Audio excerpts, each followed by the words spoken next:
and welcome to the Art of Decluttering podcast. I'm your host, Amy Revell. Today, I am really excited to have a guest with me, Laura Smith from Get Organised HQ. You've probably seen her on YouTube. You've probably seen her on Instagram. She's like the organizing queen. It's not about like having perfection though, but it's about having a home that works for you and functions well. Welcome, Laura. Thank you. I'm so excited to be here. It is so good to have you. I loved being part of your conference last year. I'm really excited to be part of it this year. Tell us a bit about you, what you do, what you love doing in your workspace, and how can listeners get to know you a little bit? Yeah, so I'm Laura. I live in Indianapolis. I have two kids. They're 10 and 11. And I started this business, oh my goodness. I mean, I think it's like 14 years ago now. I started in 2012. It was just at the time, it was just a little blog. And then it kind of, evolved from there. And really the reason I talked about organizing was when you create any content online and when you blog, you have to pick something that you can talk about for years on end without getting tired of it. And organizing and really just creating a home that's a place of peace was the thing I just naturally loved. And I knew, you know what, I can talk about that and never get tired of it. So that's kind of how I landed, on that side of things. And I really do love organizing. My nephew said to me just this week, he said, "Are you still podcasting about decluttering?" And I was like, yeah, because I will never, ever, ever run out of, I might not podcast till I'm 80, but it's not because I'll run out of things to say. I love Yes. that you feel the same way. Important. I was watching one of your videos the other day, Laura, and one line just stood out to me and I ran and grabbed my phone and I just like typed it in. I was like, that's so good. And you said, you don't have to like it. You just have to do it. And I was like, oh my goodness, I feel like if we could tell every young person, like that should be something they're taught in school, right? And so I quickly reached out and I was like, Laura, come and share this wisdom of like, because sometimes when we're content creators, it can feel like we always have like so much motivation to do all the things. The reality is like, nope, it's a job for us too. Sometimes we just have to do the thing. So tell me a little bit about you don't have to like it, you just have to do it. And I'd love to know, like, when is it time when you decide I should wait for motivation and it's okay to wait for that? And times when you're like, I'm just going to have to push through because that thing needs doing.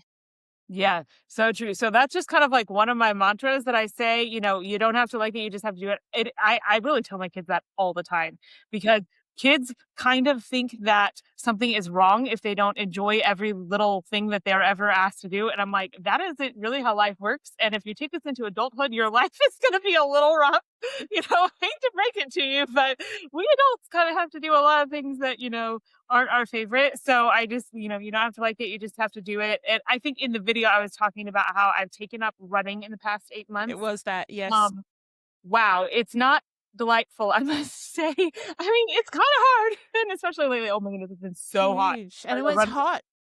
Yes. And so when I get in the middle of a run and I'm like, oh my goodness, I want to stop. I'm like, that's okay. You don't have to like it. You just have to do it. I think so often, like we panic if we don't like something. And I'm like, no, really, it's fine. You don't have to like it. You just have to do it, and somehow that just makes me be like, oh, okay. Like, because if you think something is wrong, you'll kind of panic. And it's, but if you think, nah, that's normal. Lots of people do stuff, they don't like. So that's kind of like where it was born. As far as like deciding when to wait for motivation and when to push through, I will tell you that for me, most of the time I'm not waiting for motivation because if I did, Yeah. like I would do nigh on to nothing. And I really think that for the most part, I mean, most of us would rather do the easy thing. I mean, when am I like all nice and cozy in my bed in the morning? I'm like, I really feel like getting up and, going and doing like, I don't know, never. No, I'm not a Never. morning person. So, Me you know, neither, Laura. or like when, if I'm sitting down and I'm like watching TV or I'm reading a good book and I'm like, I really feel like getting up right now and cutting up my strawberries. Like, never, even if the thing isn't hard. So I just kind of don't really necessarily think that for most of the things I need to do, that I am going to feel motivated. Now, that said, it doesn't mean that I am walking around all day miserable and hating my life, forcing myself to do things that I don't really want to do. Most of the time it just requires pushing past that initial resistance. And then once I start doing it, all's good. And one of the things that really has stuck with me. I learned this like years and years ago when I was little. Someone taught me about, they called it the think, do, feel train. But really the Ooh, idea is we think, then we act, and that is when the feelings often come. that's It's fantastic. not usually that, okay, we have the feeling that we're really dying to go for a run or dying to go cook dinner or whatever it might be. It's usually that once we start doing it, then the feeling comes, and I have noticed that to be so true for me. That it's like very resistance when I am Yeah. transitioning from one thing to the next, but once I start doing it, 90% of the time I'm into it. Now there are exceptions, running being one of those where like by, interval number 7, I'm like, "Oh, really? I'm supposed to do this again," you know? And so Yeah. sometimes, some runs go great and, like, I'm into it. Other runs, I'm like, "No, I'm a little bit into it," and we still have to be, pushing through. So for me, it's really realizing that often the motivation is gonna come after I start, so it's not really Mm, prerequisite, and I try. I'm not the greatest at this, not to overthink it because 'cause I'm a real overthinker. So yeah. then I make more of it than it is. I have to go hyperanalyze, "Why do I not feel like cutting up strawberries right now?" Just go do it, you know? Yeah, and sometimes the feeling at the end is not like elation, it might be relief, or it Yes, might be like, "Actually, I'm glad I did it because in half an hour, I'm gonna look back and go, oh, that's so good that I already did that thing.'" yes, and it builds positive momentum too because doing one little thing, then I feel more productive and I'm excited to do the next thing and the next thing, so it's really a lot about momentum, I think. Yeah. And so then, like, we're talking about all areas of our life, right? Like, sometimes it's in parenting, sometimes it's when you're just doing housework, sometimes it's in relationships. Like, I think that the think, do, feel is never more present than when you have to apologize to someone because you've done something stupid. That's true. Like, I never feel like apologizing, but I think about it. I'm like, I should, and I do it. And then I feel that sense of like, okay, I did the right thing or whatever it is. Yeah, so true. When it comes to organizing, decluttering, keeping your home, you've got a very minimalist but well organized home. So it's not sparse, but it's a well organized maybe I should say visually minimalist because you're so organized within the spaces. How do you do that when you don't feel motivated? How should people, when they're looking at a space and they're like, I don't feel like doing it, is it about looking at the rewards that they'll get at the end? Is it about just saying, well, this is just what I've decided to do. It aligns with my values. It's important and I'm just going to do it. How can that work? So I think if you're, like, looking at a space and you're like, "Okay, I wanna, do this space." I think one thing that helps a lot is learning kind of how you work best. So one of the things that, I think I'm in the minority here, but I would rather go do some big project and work on it for 8 hours. Don't make me do it 15 minutes a day. Like, that Oh, is I not what like I that. approach. Yeah, Now, no, me too. many other people are the opposite, and they want to work 15 minutes a day, which is fantastic, but understand how you work best. So, I've just owned it. No, once I get into it, I do not wanna stop. I wanna keep going.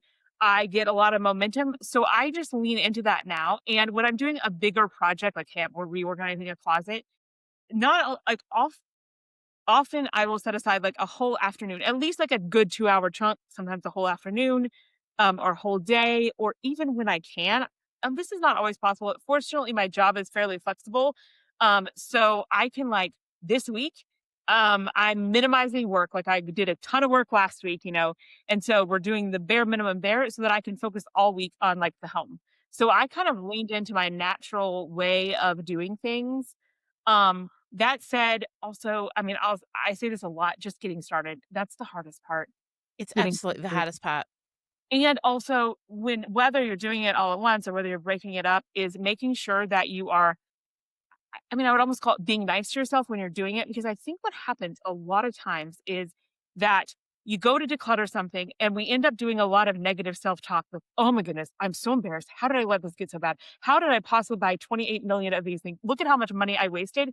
And so you're feeling really bad. And you come away from that session feeling really bad. Well, are you going to want to do it next time? No. No. So the better I can feel about it and just say, well, yes, I'm not thrilled that I had so many, but look at how much progress I've made. And, just being really positive about it and talking to yourself like you would a friend. Well, that's okay. You've learned now you know not to buy any more of those. Celebrate every little part of it, celebrate the progress that you're making, and try to be as positive as possible so that you end it on a high, feeling good, so that when it's time to go next time, you're like, okay, I'm excited about this. So I think that's something that we often kind of overlook that I've noticed makes Yeah. a difference. I think it makes a huge difference because when your negative self talk, like as you said, there's no motivation to go back and do another space because you're already feeling pretty rubbish about yourself.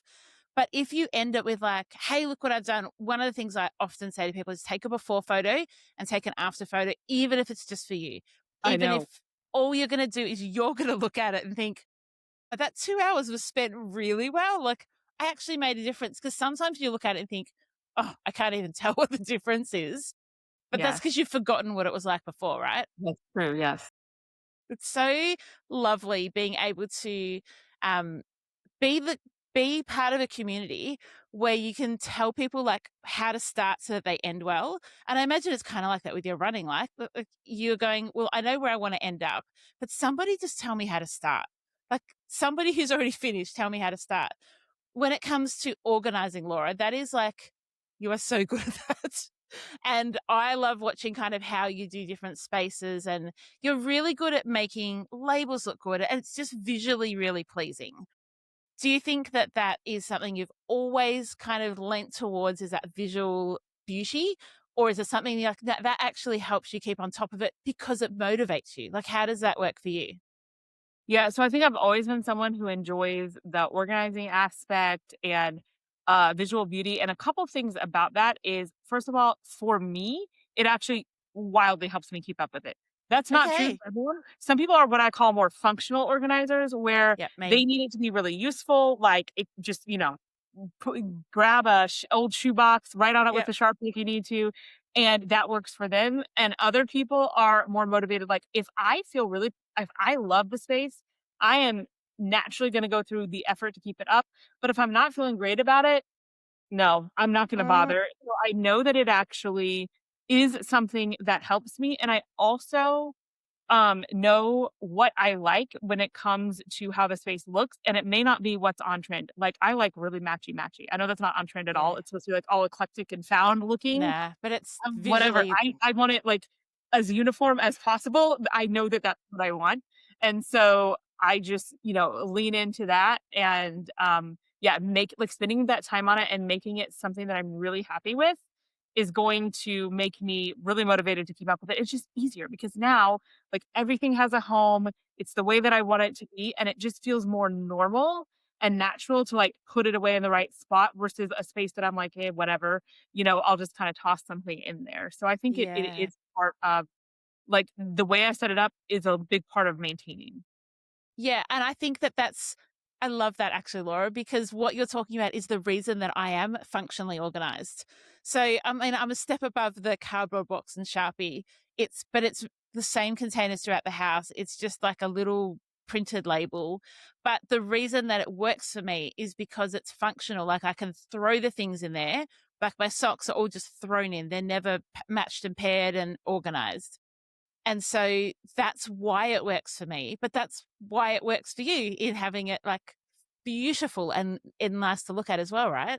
Yeah, for sure. Yeah, and I did think there's definitely, like, my kids, one day I went out and I bought them 100% matching socks, so we just tossed them in their drawer, Yes, and the there's no greatest. detail. I was like, "Why haven't I done this my whole life?" It's like the greatest parenting hack, right? Like I just say to people all the time, do not buy them different kinds of And you know how socks. the Like, washer and dryer eats socks? I mean, I don't even know. yep. It literally happens, though. We got rid of our washer a couple years ago, got a new one, and kind of between, like, the washer and the side of it, socks really do go back there. It really does Oh, eat they them. actually do. Yes! It's like, I just blame it.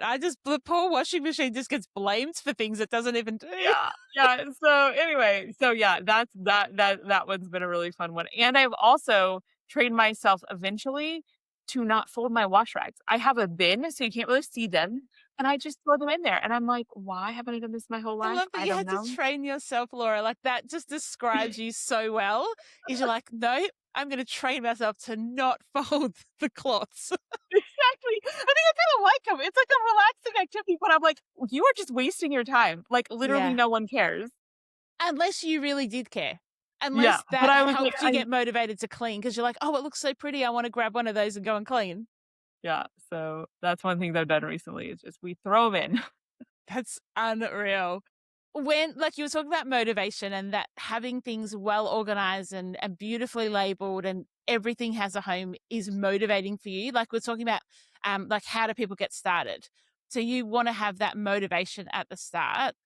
Do you think that people don't get organized because they can't see what could be? Like, is that an idea where people go, actually, just jump on Pinterest, jump on YouTube, have a look at what the options are? Because I think they don't know where to start, but then they go to the Container Store or a Kmart or somewhere and go, I actually don't even know what to buy. Like, what are the steps to kind of going from I think I want this drawer to be organized. Let's say it's a junk drawer in the kitchen, but they want all the things, but they want it to be organized. And then going to the shop and picking like what in the world do I actually get? And then I get home and it doesn't fit and it doesn't work and it's too high or too short.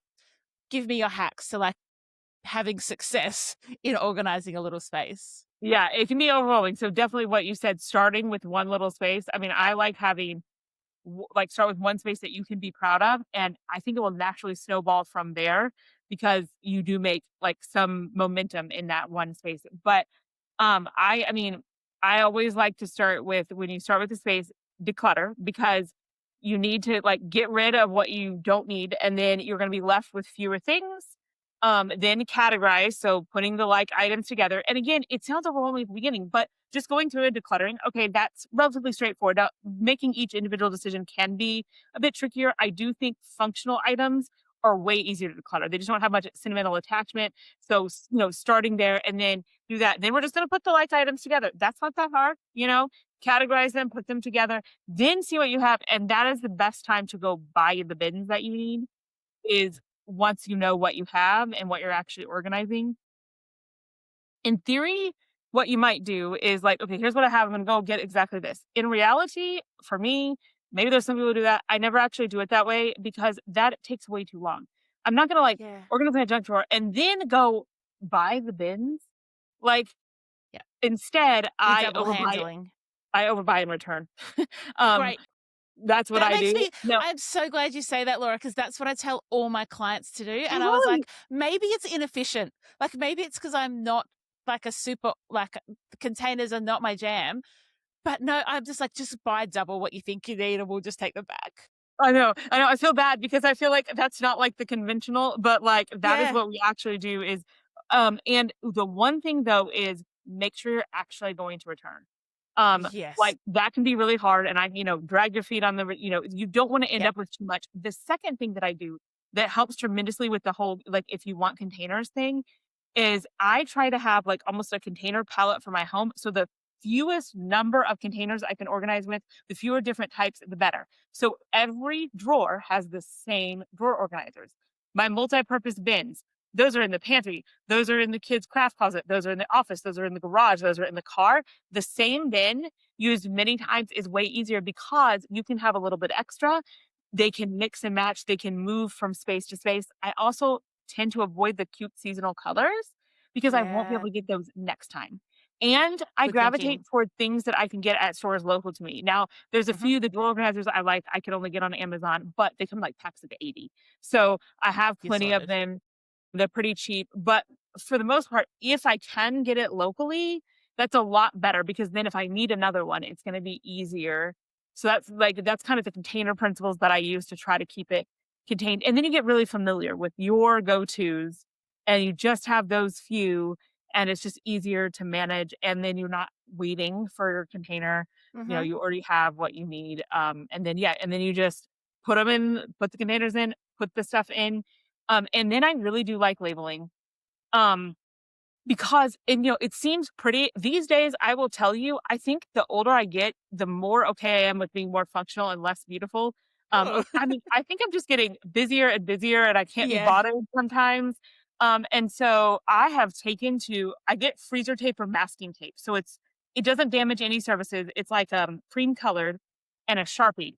And I just write on there. It tears off. You Laura. don't even need a dispenser. Oh, I have lots of pictures. Like we've done this all over the place now because it's so fast it gets done. Yeah. You Yeah. know, I don't have to find a label maker. I don't have to have label tape. I don't have to feel like I'm wasting label tape. I mean, this stuff is Yeah. so cheap. And I think of it as temporary. Yeah. But I Okay. realized my priority, like my sense of urgency to get around to like making pretty labels is very low. I think I will in the next couple years, but it's totally working. Yeah. So It's not there's high on just the priority list. someday when I'm like, okay, I feel like I want a little project. I want to put on my favorite audiobook and get out my Cricut or Silhouette and make some pretty labels. I will. I will start with my spice drawers because those don't tend to change and those look Okay. really beautiful labels. But some of the other things, I mean, it doesn't look that bad and it's still like No. totally functional, but the labels are what helps you know that it goes there. And you think you'll remember. You're like, I'm going to go if the tape goes here. But what about when somebody puts it somewhere else or it's gone? And it just feels wrong to put it once you've labeled it. It feels weird to put the pencil in the tape section or, vice versa. Yeah. You've You created feel, your own little rules. Yes, and it just makes it so much easier and it takes away the ambiguity. Like, for example, I recently went through like kind of where we store our toiletries and medications and things. And the problem was, how do I break this down? Like, do I put, well, there's too many medications to go in one. So do I put like the Band-Aids and the Neosporin in one and then the this? And so I labeled it and I get wildly specific. Like that label can be long. Like Okay. the more specific, the better. Like Okay. anti-itch plus calamine or something. Like it's Yeah. very, Right. very wildly specific. And like I don't want to ever have any ambiguity. Like this is adult dental care dash toothbrush, floss picks, and toothbrushes. Like this is how specific I get. Because I was tired of being like, I don't know if I have more toothbrushes. I thought I did. And then they're Yeah. not there. And then I realized, oh, do you know how many kids' toothbrushes I have bought? We don't need to buy any of those Yeah. for you. But you're missing the adult ones. Yeah, so like, yeah, I think just the more specific you can be, the easier it's going to be to know where things are and the easier it's going to be to put them away. And a lot of times when we're putting things away, we think we're lazy, like we don't want to go through the effort to pick the item up and put it away. That's rarely true. It's not that hard to pick something up. No, it's the It's the mental decisions. fatigue Mm-hmm. of like, I have to make a decision of where to put this. Correct. And that it sounds so simple, but it really is hard. Like giving every item a home, shockingly difficult. And so doing it without ambiguity and here it is, and it might be the stupidest organization ever, but there's no question this is where it goes is like, Yeah. I think it helps so much to put it away. I've got an episode coming out in a few weeks from now about path of least resistance because our brains are constantly trying to conserve energy, right? Like they just need to keep us alive. And so if every time you need to find a toothbrush, it takes you 20 minutes of searching in every container in the bathroom, or when you want to put away the sticky tape and you have to open 4 drawers, like that is brain energy that can be conserved. And if you don't have to think about it, and let's be honest, Laura, if the members of our family don't have to think about it and don't have to ask us, like that's a win. I have a real funny thing with labels, and I really like that you're quite specific on it. I have a thing where I like a label to just be one word. And so I will try and come up with a category that covers everything in there so I can have a one word label. They But look really nice. they do, but they're inside cupboards inside a bathroom or laundry. So I'm thinking I'm going to do a little bit of Laura. I'm going to err and sometimes make it a bit clearer because And sometimes people will come out and go, I can't find the glue. And I'm like, it's in the adhesives yes, box yes, because it also has sticky tape in it. yeah, no. Sometimes for the nicer ones, like the one shelf like that are behind where I Behind used your to put desk.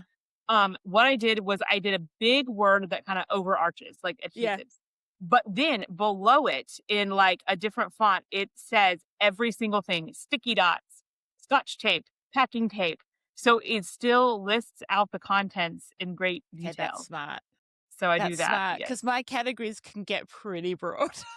Yeah, I know. But I do like the look of the little one word. Uh, Yeah. But if it's not functional, right? If it's not yes. working, but so many of our labels are behind cupboard doors anyway. Yes. It's not often that they're out and about. Like even if it's in a kitchen, you open the thing and the label's in Yes. there. I want to switch gears for a second and I want you to tell my community a bit about the origin story of Get Organized HQ. A lot of them, I think in the end, last year was my first year participating, and we ended up in like the top six, 5 or 6 of communities that came and joined, which I'm super proud of. My community just loved it. Awesome. Tell those who didn't come last year, I know those people are going to come again because I got so much feedback of like, Amy, why haven't you been doing this longer? Tell them a bit about it and what the huge value is in for them. Yes. So, I mean, this is like the most fun I have all year. And basically, like I put together my dream conference where we get speakers. I mean, it's over 100. It's a lot. I think this will be our tenth anniversary edition. So it's the biggest one we've had where we just bring together experts on all topics related to like decluttering, organizing, home management, like managing your time in your home well. We bring them all together and we air all these sessions over the course of a week so you can learn so much. And it's not just about what you learn, which is so much. And you discover new people all the time, and like new concepts that you hadn't thought of, but it's also the energy. It is kind of like summer camp for organizing. Like I used to go to these sleepaway, like week-long summer camps. And you just got inspired. Like, it just had an energy and like you just literally cannot help but to be inspired. And I always think it's funny that, we have a whole team of several people that work on this because it's a lot of different, things and moving parts to put together. And every single time the people who work on it, they start organizing because they can't help themselves. Like, Yeah. the lady who's, putting together the transcripts and, the person who's editing the video, like all the different parts, like you cannot help but to like go organize Yeah. something because you've just gotten all this inspiration. So it just feels like kind of that summer camp, like we're getting motivated and inspired. And it's just like impossible not to be inspired when you've got so much like, organizing inspiration. We make it fun. We do tons of like giveaways and there's ways to connect with people and all of that. And so it's just fun to get together and talk about like how we can make our homes more peaceful and run more smoothly. And it's a really generous conference. Like I was completely blown away by it. It's like there's this freebie and this person's sharing their top thing on that. And because each person gets, say, 20 minutes or 30 minutes, they are giving you like the cream of the crop of their best stuff. And you're getting that like times 100. And there are areas that I was like, oh, I probably wouldn't even have thought about that. But then it's like, oh no, helping elderly parents in that area is really helpful thing to know. It's just not something I would have thought I needed to know.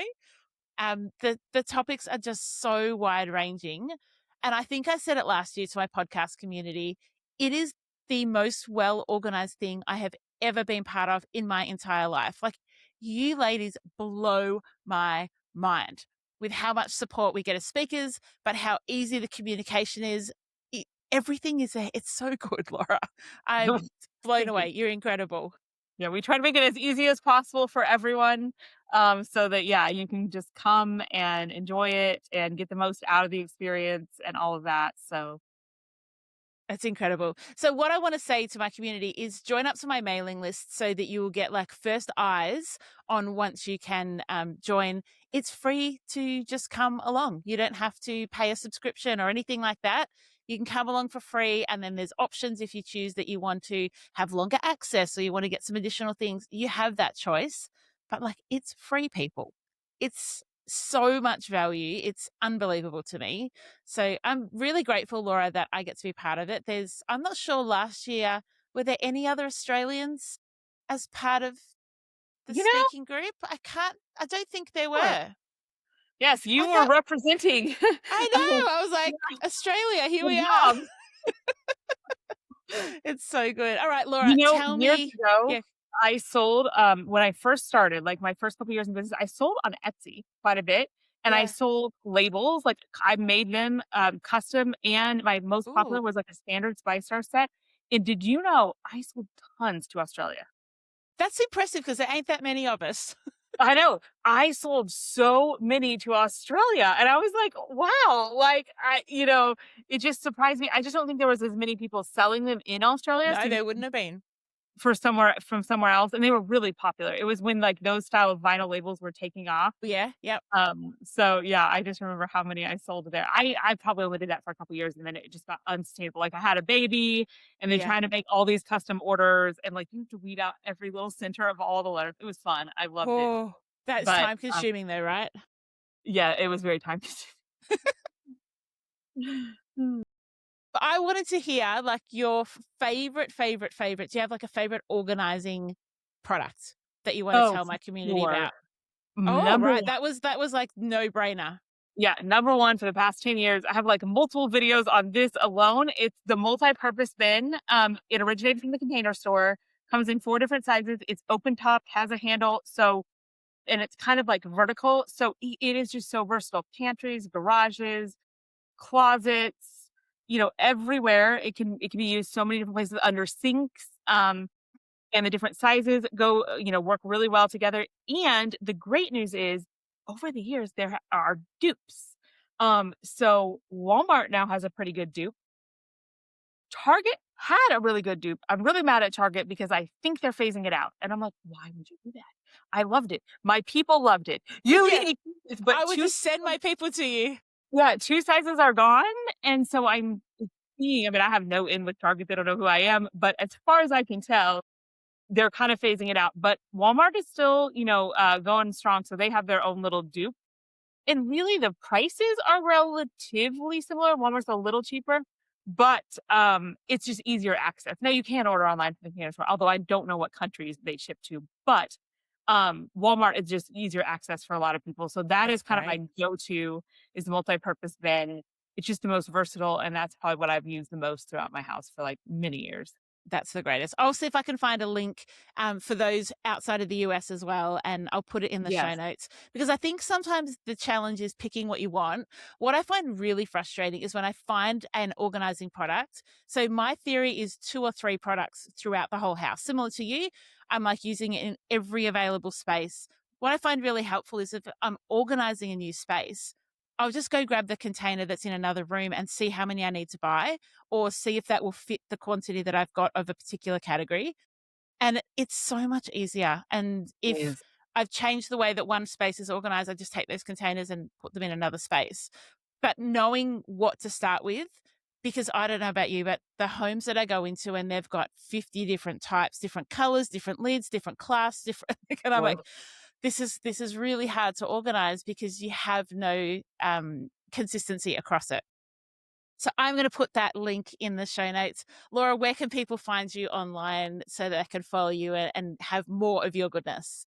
Yeah, so our website is getorganizedhq.com. And then I put out a new video on YouTube almost every week. So that's you Get Organized HQ on YouTube. And I post on Instagram more sporadically, but I'm also Get Organized HQ there. You're pretty easy to find. Or if you pretty much just like Google Laura Smith Organizer, you're also going to find you. So all those links will be in the show notes. I have loved chatting to you, Laura. I like your practical, but like you understand the way that you work towards understanding yourself and want other people to do that means that you understand it's not all about having everybody the same, but you understand yourself and you're like, go in that lane, girl. It's so good. Yeah, thank you. It's been fun. Listeners, until next week, enjoy the freedom.